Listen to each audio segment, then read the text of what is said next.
खर्च कबो जे न जोड़ेला नहीं राखेला अच्छा से।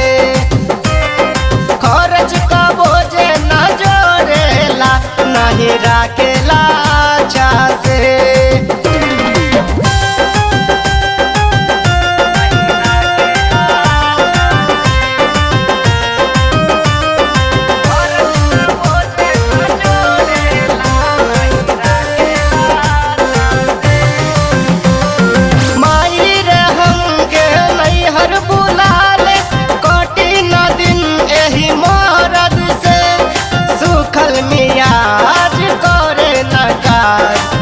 परेशान एही दर्द से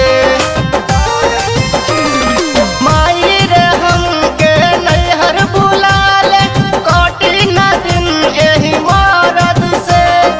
सुखल मियाज करे न काज है परेशान एही दर्द से।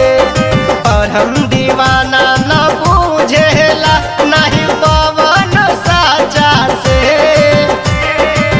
हम दीवाना न बुझेला नहीं लालू साचा से। खर्च कबो जे न जोड़ेला नहीं राखेला अच्छा से। खर्च कबो जे न जोड़े रे नहीं राखेला अच्छा से।